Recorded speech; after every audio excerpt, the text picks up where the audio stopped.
Hi hello friends, అందరికీ నమస్కారం. Welcome back to our channel. Friends, మనం ఈరోజు వీడియోలో సెకండ్ హ్యాండ్లో యూనికార్న్ బైక్ కొనే ముందు తీసుకోవాల్సినటువంటి ముఖ్యమైన జాగ్రత్తల గురించి మాట్లాడుకోబోతున్నాం. వీడియో చాలా బాగుండబోతుంది. వీడియో ఎక్కడ స్కిప్ చేయకుండా లాస్ట్ వరకు చూడండి. అలాగే కొత్త వాళ్ళు మన ఛానల్ చూస్తుంటే ప్లీజ్ సబ్స్క్రైబ్ అండ్ బెల్ సింబల్ని యాక్టివేట్ చేయండి. నేను చేసే ప్రతి వీడియో మీకు నోటిఫికేషన్ రూపంలో వస్తుంది. ఫ్రెండ్స్, ఎగ్జాంపుల్గా నేను యూనికార్న్ బైక్ గురించే ఎందుకు చెప్తున్నాను అంటే, ప్రజెంట్ 2022లో యూనికార్న్ బైక్ ఉన్నప్పటికీ కూడా 160cc ఇంజిన్ ఆఫర్ చేస్తున్న ఏబిఎస్ బ్రేకింగ్ సిస్టమ్ ఇస్తున్నా సరే, పాత మోడల్ కనుక యూనికార్న్ కనిపిస్తే కళ్ళకు అద్దుకొని తీసుకుంటున్నారు చాలామంది. మార్కెట్లో బాగా డిమాండ్ ఉన్న ఐటమ్ అన్నమాట రీసేల్ విషయంలో కూడా. ఫ్రెండ్స్, ఇప్పుడు మీరు చూస్తున్న బైక్ వచ్చి 2018 మోడలు. ఈ బైక్ని మన సబ్స్క్రైబర్ అయినటువంటి అనిల్ అనే అతను 1 మంత్ బ్యాక్ పాత ఓనర్ దగ్గర నుంచి 76,000 రూపాయలకి కొన్నాడు. ఒక 2,000 రూపాయలు తన పేరు మీదకి మార్చుకున్నందుకు అయింది. సో ఓవరాల్గా 78,000 రూపాయలు అయితే మాత్రం తనైతే పెట్టుకున్నాడు. సో ఈ బైక్ తను పాత ఓనర్ దగ్గర నుంచి తీసుకునేటప్పుడు ఎలాంటి బైకు సంబంధించినటువంటి ఇష్యూస్ లేవని చెప్పాడు. ఇప్పటికి కూడా తను ఏం పెట్టకుండా కనీసం టైర్స్ కూడా చేంజ్ చేయలేదని చెప్పాడు. నీట్గా ఉంది అని అయితే చెప్పుకొచ్చాడు అనమాట.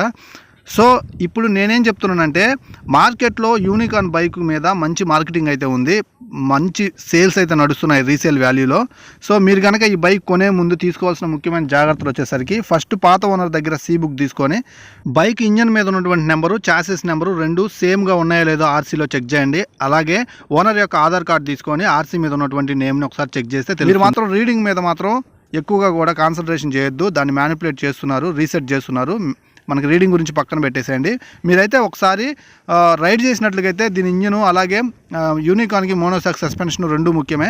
సో ఇంజన్ గురించి చూసుకున్నట్లయితే ఇంజన్ మాత్రం ఖచ్చితంగా చెప్తున్నాను, BS4 ఇంజన్ని మీరు కనుక టెస్ట్ రైడ్ చేసినప్పుడు మీకు చాలా స్మూత్గా అనిపిస్తుంది. దాని సౌండ్ చాలా డీసెంట్గా ఉంటుంది. అలా వస్తేనే తీసుకోండి. అలాగే బ్యాక్ సైడ్కి వెళ్ళేసి మీరు కనుక ఎగ్జాస్ట్ సౌండ్ కనుక విన్నట్టుగా అయితే మీకు క్లియర్గా అర్థమైపోతుంది. అలాగే ఎగ్జాస్ట్ నుంచి ఏదైనా పొగ కనుక ఎక్కువగా రిలీజ్ అవుతూ ఉంటే ఒకసారి మెకానిక్ దగ్గరికి తీసుకొని పోయి చూపించండి. సో మెకానిక్ అయితే మాత్రం డిసైడ్ చేసి చెప్తాడు బాగుందా లేదనేది. మెకానిక్కి ఒక 500 ఇచ్చైనా సరే కంప్లీట్గా రివ్యూ అయితే తీసుకోండి మెకానిక్ దగ్గర నుంచి. అలాగే స్పేర్ పార్ట్స్ కూడా చాలా ఎక్కువగా ఉంటాయి దీనికి. మీరు మాత్రం ఈ వైజర్ కానీ, ఫ్రంట్ వైజర్ కానీ, అలాగే బ్యాక్ సైడ్ డోమ్స్ కానీ అన్నీ కూడా పగిలి ఉన్నట్లుగా అయితే ఇంకా రేట్ తగ్గించే మార్గం అయితే చేయండి. ఎందుకంటే స్పేర్ పార్ట్స్ ఖరీదు కూడా ఎక్కువే. సో అలాగే సీట్ కూడా ఏమైనా చిరిగటం అలాంటివి ఏమైనా ఉంటే మాత్రం ఒకసారి చెక్ చేసుకోండి. అలా చెక్ చేసుకున్నట్లుగా అయితే మీకు బండి కొన్న తర్వాత మళ్ళీ దీని మీద ఇన్వెస్ట్ చేసే అమౌంట్ అనేది తగ్గుతుందన్నమాట. సో బేసిక్గా ఇంజిన్ ఇంపార్టెంట్. ఇంజిన్ అనేది చాలా స్మూత్గా రిఫైన్డ్గా ఉంటేనే మీరైతే మాత్రం బైక్ని అయితే పర్చేస్ చేయండి. ఒక మంచి ప్రైస్ వచ్చేసరికి 2018 మోడల్ అయితే అనిల్ కొన్నటువంటి ప్రైస్ ఏదైతే ఉందో అది రీజనబుల్ ప్రైస్. సో ఒక 2-3 వేలు ఎక్స్ట్రా అంటే 2018 మోడల్ మీద పర్వాలేదు, కానీ 10-15 వేలు అంటే మాత్రం మీరు పెట్టాల్సిన అవసరం అయితే లేదు. సో 2017 మోడల్ అయితే మాత్రం ఇంకొక 7-8 వేలు అయితే తగ్గించుకోవచ్చు. ఇక మీరు కనుక 2019, 2020 మోడల్స్ కనుక కొనేటి వాళ్ళు అయితే ఖచ్చితంగా మార్కెట్లో 85,000 రూపాయల నుంచి 90,000 మధ్యలో అయితే మాత్రం ప్రైస్ అయితే ఉంది, విత్ బెస్ట్ రిఫైన్డ్ కండిషన్లో ఉంటేనే. సో ఇదన్నమాట, మీరు ప్రైజెస్ ఇక్కడే పెట్టండి. ఒక 2-3 వేలు తగ్గించుకోవచ్చు, లేదంటే 1,000-2,000 పెంచుకోవచ్చు. అంతకు మించి అయితే ఎక్స్ట్రా పెట్టొద్దు. ఇకపోతే నేను అనిల్ చెప్పిన దాన్ని బట్టి చూస్తే ఈ బైక్ని ఒకసారి డ్రైవ్ చేస్తూ మీతో మాట్లాడతాను. ఈ బైక్ డ్రైవ్ చేస్తున్నప్పుడు నాకైతే తెలుస్తుందన్నమాట ఏందైతే అనిల్ చెప్పిందో అది. కానీ సైడ్ స్టాండ్ మాత్రం ఈ బైక్కి బాగా పాడైపోయింది. సైడ్ స్టాండ్ మాత్రం మార్చుకోవాలి. ఇదైతే కనిపిస్తుంది కాబట్టి చెప్తున్నాను. సో ఇప్పుడు నేను బైక్ డ్రైవ్ చేస్తాను. డ్రైవ్ చేసేటప్పుడు మాట్లాడతాను.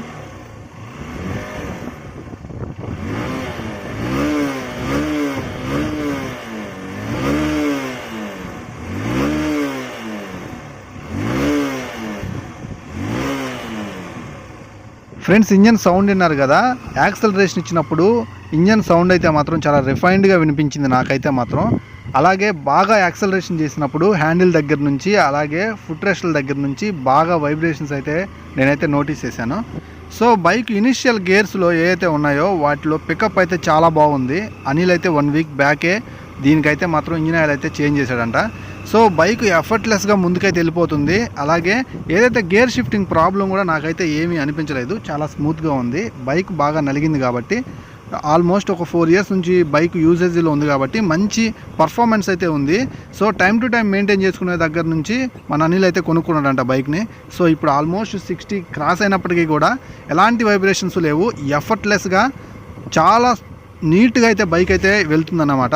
కాకపోతే హ్యాండిల్ కొంచెం సైడ్కి లాగుతున్న ఫీలింగ్ ఉంది. మేబీ ఫ్రంట్ వీల్లో ఏదైతే ఎయిర్ ఉంటుందో అది సరిగా ఉండదని నా ఫీలింగ్. కొంచెం సైడ్కి లాగుతున్నట్టుంది. అలాగే బ్రేకింగ్ కూడా అంత ఎఫెక్టివ్గా అయితే పడట్లేదు.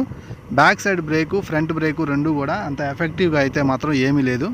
పాత ఓనర్ నుంచి మనం ఒక రేట్ ఫిక్స్ అయ్యి బైక్ కొనుక్కున్న తర్వాత ముఖ్యంగా ఏదైతే బ్రేక్ ప్యాడ్స్ ఉంటాయో అవి చేంజ్ చేసుకోవాలి. అలాగే టైర్స్లో ఏదైనా ఒక టైర్ బాగా అరిగిపోయి ఒక టైర్ బాగుంటే ఓకే, లేదంటే రెండు టైర్లు బాగా అరిగిపోయి ఉంటే మాత్రం ఆల్మోస్ట్ 5000 మనకే భారంగా మారుతుంది. సో ఏదైతే టైర్స్ కూడా రెండు అరిగిపోయి ఉంటే మాత్రం రేట్ ఇంకా తగ్గించడానికి ట్రై చేయండి. చెప్పండి ఇలా రెండు టైర్లు అరిగిపోయాయి కాబట్టి ఇంకా రేట్ తగ్గించాలి అని చెప్పి. సో ఫ్రెండ్స్, బ్రేక్స్ అయితే మాత్రం ప్యాడ్స్ అరిగిపోయినాయి కాబట్టి కొంచెం బ్రేకింగ్ లేదు, అవి మార్చుకుంటే ఇంకా బైక్ చాలా బాగుంటుందని నా ఒపీనియన్. సో బైక్ మాత్రం నేను గమనించిన దాన్ని బట్టి, ఇప్పుడు దాకా డ్రైవ్ చేసిన దాన్ని బట్టి చూస్తుంటే బైక్ చాలా కండిషన్లో అయితే ఉంది. ఇలాంటి మంచిగా ఉండే బైక్స్ని సెకండ్ హ్యాండ్స్లో యూనికాన్ని పర్చేస్ చేయొచ్చు, చాలా బెటర్ అన్నమాట. ఇప్పుడు 1,38,000 రూపాయల దాకా ఆన్ రోడ్ ప్రైజ్ అయితే ఉంది కొత్త BS6 బైకు. కానీ కొంతమందికి పాత ఓల్డ్ బైక్స్ మీదే ఉంటుందన్నమాట. ఈ బైక్లో ఏయో సిల్లీ ప్రాబ్లమ్స్ వస్తున్నాయని చెప్పి BS4 బైక్స్ మీద ఇంట్రెస్ట్ చూపిస్తున్నారు. కాబట్టి నేనైతే చెప్తున్నాను, బేసిక్గా సెకండ్ హ్యాండ్ బైక్స్ కంటే కూడా షోరూమ్ బైక్స్ చాలా బెటర్. ఎందుకంటే మనకి తలకాయ నొప్పిగా మారవన్నమాట. సెకండ్ హ్యాండ్లో బైక్స్ని నేను పెద్దగా ఎంకరేజ్ చేయను. ఎందుకంటే ప్రాబ్లం ఏంటో మనకు క్లియర్గా తెలియదు. మనకి బాగా తెలిసిన వాళ్ళ దగ్గర నుంచి మాత్రమే సెకండ్ హ్యాండ్ బైక్ని మనం పర్చేస్ చేయాలి. అలా అయితేనే మనం నమ్మకంగా బైక్ తీసుకొని వాడుకోగలుగుతాం. లేదంటే మాత్రం ఖచ్చితంగా మనకైతే మాత్రం మోసపోయే అవకాశాలు ఎక్కువగా ఉంటాయి. అందుకే ఏ కన్సల్టెన్సీస్ని నమ్మకండి. మీరు తీసుకునే బైక్ని ఖచ్చితంగా ఒక మెకానిక్ అయితే చూయించండి సెకండ్ హ్యాండ్లో బైక్ కొంటే మాత్రం.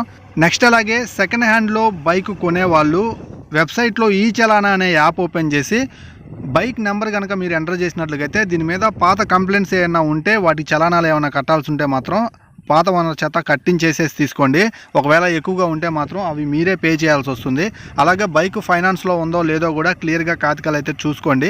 సో ఇవన్నీ తీసుకున్న తర్వాతే మెకానిక్కి చూపించిన తర్వాతే మీరు 2-3 సార్లు టెస్ట్ రైడ్ చేసి మీకు కాన్ఫిడెంట్గా తీసుకోవచ్చు అనిపించినప్పుడే బైక్ని అయితే మాత్రం ఇప్పుడున్నటువంటి మార్కెట్ ప్రైస్ని బేస్ చేసుకొని అయితే కొనండి, ఎక్కువగా పెట్టి మోసపోవద్దు. సో ఈ బైక్ అయితే మాత్రం ఆఫ్ రోడ్కి వచ్చిన తర్వాత నాకు మోనోషాక్ సస్పెన్షన్ అయితే మాత్రం ఒక మంచి కంఫర్ట్ సస్పెన్షన్ ప్లే అయితే ఇచ్చిందనమాట. నాకు బాగా నచ్చింది. ఫ్రెండ్స్, ఇక ఫైనల్ చేసి చెప్తున్నాను, సెకండ్ హ్యాండ్ బైక్ జోలికి మీరు వెళ్ళే ముందు ముఖ్యంగా మీరు గమనించాల్సిన విషయం ఇంజన్ అన్నమాట. ఇంజన్లోనే ఉంటుంది మ్యాటర్ మొత్తం. ఇంజన్ రిఫైన్మెంట్గా ఉంటేనే మీరు పెట్టే ఆ 70,000 80,000 అమౌంట్ అనేది రీజనబుల్ అన్నమాట. సో ఇక ఓవరాల్గా చెప్పాలంటే బైక్ పై మెరుగులు చేసి మోసపోవద్దు. దయచేసి ఇంజన్ రిఫైన్మెంట్ ఓకే అనుకుంటేనే ఒక మంచి కండిషన్ ఇంజిన్ దొరికితేనే తీసుకోండి. సో ఫ్రెండ్స్, ఇది ఈరోజు వీడియో నచ్చింది అని అనుకుంటున్నాను. నచ్చినట్లయితే లైక్ చేయండి, షేర్ చేయండి. కొత్త వాళ్ళు మన ఛానల్ చూస్తుంటే సబ్స్క్రైబ్ చేయండి. ఇలాంటి వీడియోస్తో మళ్ళీ కలుస్తాను. అంతవరకు సెలవు, బాయ్ బాయ్.